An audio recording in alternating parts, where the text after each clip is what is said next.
What is up, InterWebs? Big Lou here, coming at you with a Voltron Legendary Defender recap and review of Season 1. I know Season 2 is getting ready to drop on Netflix. I wish that I had done this review back when Season 1 dropped, but my studio was kind of in a bit of disarray when the season dropped, and I figured, it's already been out, nobody's going to watch it, but now the Season 2 is getting ready to drop. I've just rewatched the season. I'm like, no, I really got to talk about this. It was so good. So I figured, let me go ahead and just take a few minutes, because I'm definitely going to be doing recaps of the episodes for Season 2 as they are, they all drop at once on Netflix, so that's really, really good. I'm looking forward to that. But anyway, when I was a kid, I was such a huge fan of Voltron, and watching some of those older episodes now, I've been able to find some of them on Netflix, or not Netflix, but on YouTube, and I really wonder why, because they are really bad. It's basically just...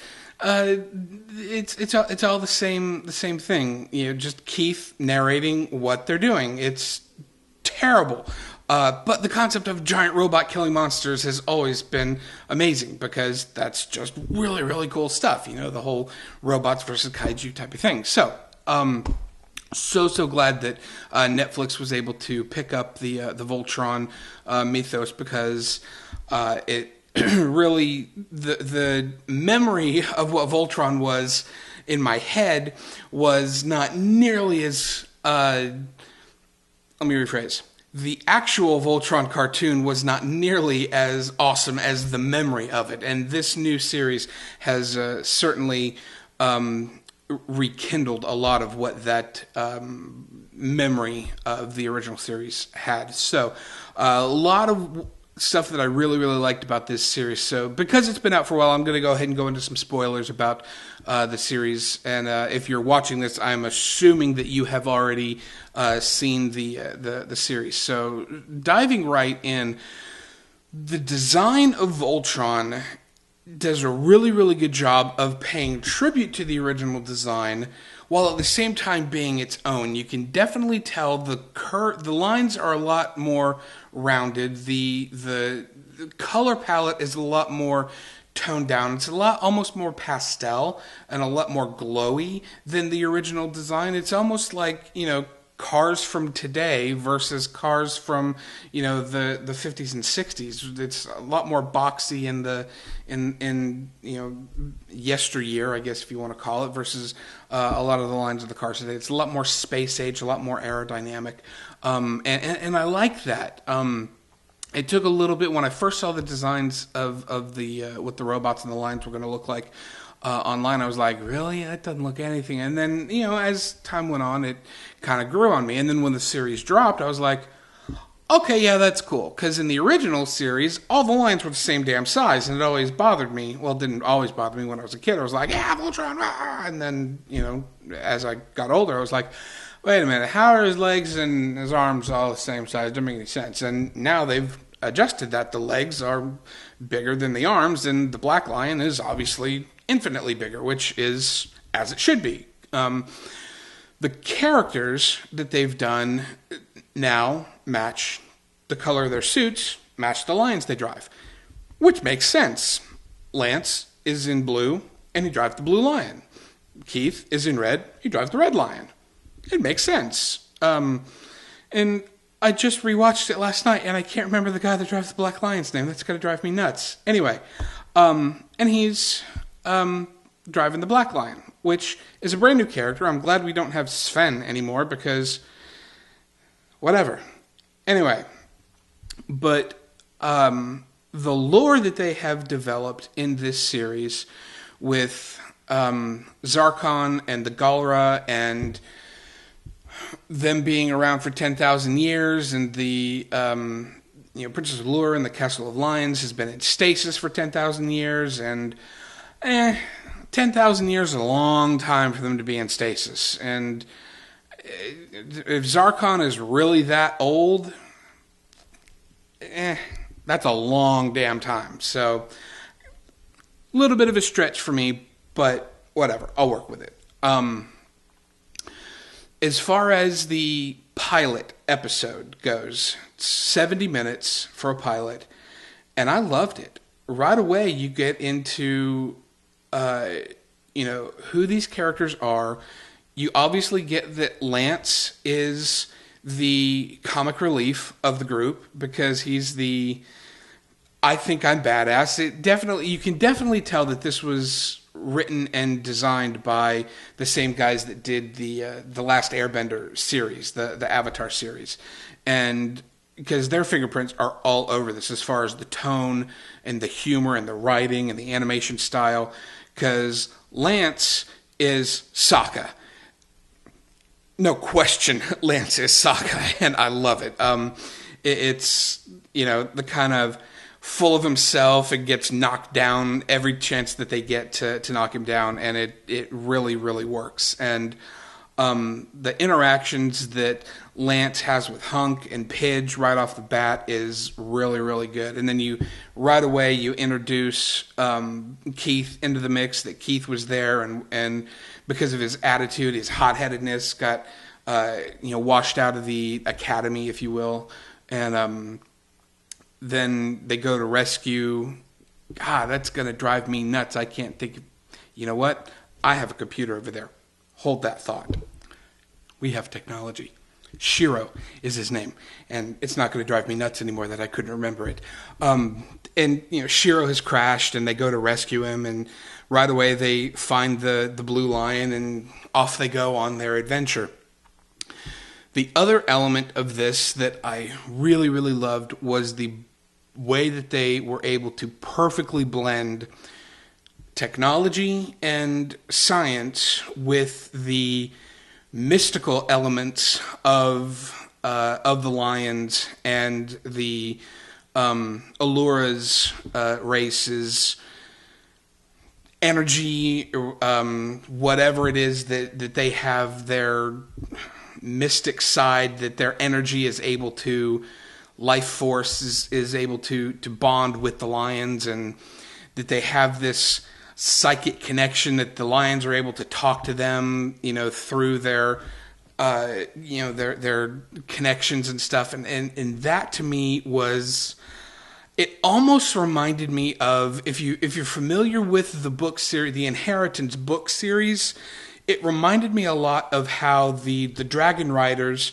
had the psychic connection with their dragons.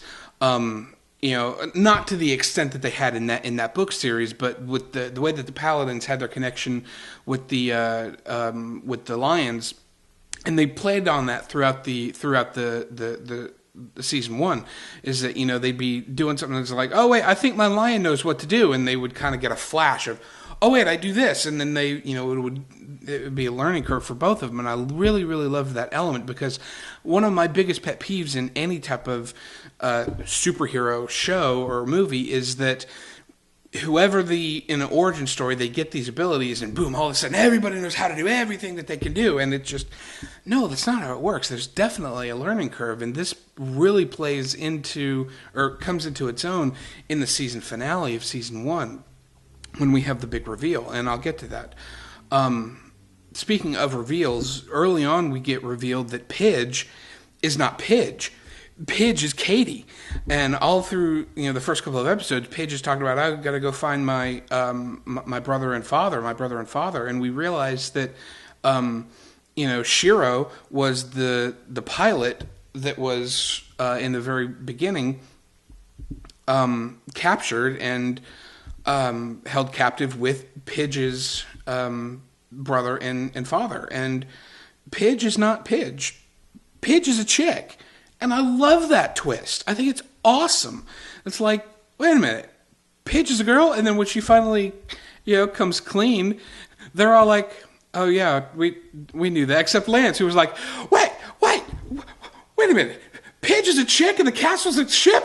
How long was I unconscious? So it was great. Again, the humor in this, it really makes me laugh at a lot of times, and a lot of that is either stuff Lance has done or they're shutting Lance down. Like the part in the one episode where like, what if we just record ourselves doing a siren? And Lance is like, wee, and she was like, nope, not gonna do that. There's a lot of stuff in the show that is really, really funny. And again, a lot of that is due to the writing team that is responsible for the Avatar stuff, and there's a lot of really good humor in that, and that translates to this show. So, some of the stuff I didn't like, there was some episodes through the middle of this where they didn't even form Voltron, and it was a little slow. I mean, they really, in this whole series, they only fought 2 Robeasts. Is that a big problem for me? No. I'll tell you why. Because the writing is so good. The storytelling was so good. You get lost in the story, and it's not till the end of the episode that you're like, wait a minute, they didn't even form Voltron. What the hell? And I'm okay with that, because at the end of the day, the story is about what's happening to these, let's see, it's the 5 of them plus Karan and Allura. So it's about these 7 characters. And it truly is an ensemble cast. Granted, we haven't really had a whole lot of stuff that really focuses on, like, Hunk Hunk had his Balmora episode, so we did, but really, nothing really that stands out about Karan. And I'll get to Karan in a second. So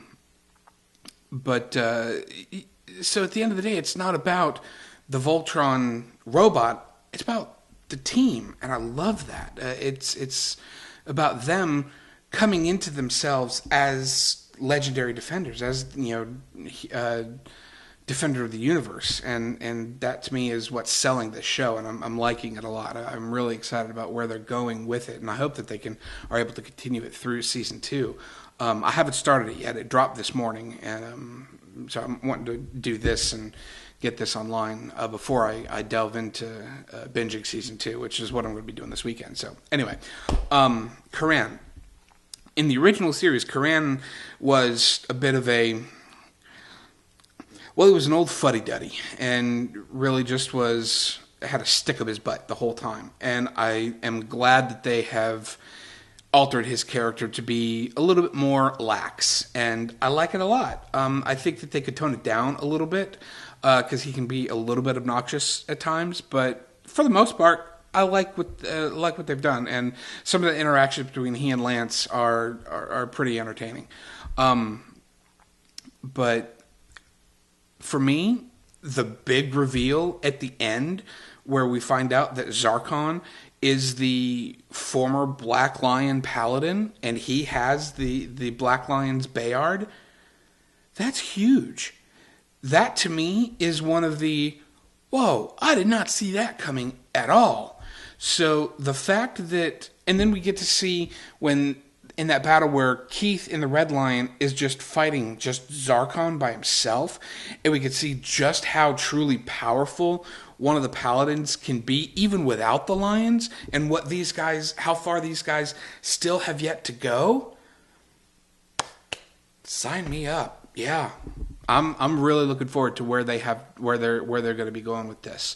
And if where they can go with them fighting Zarkon just by himself, if Zarkon becomes even more powerful into, like, if Zarkon turns into a Robeast and then they go toe-to-toe with Voltron, epic. Really looking forward to that. So, where did we leave off? We left off with them being torn apart through wormholes and sucked into various different quadrants of the galaxy.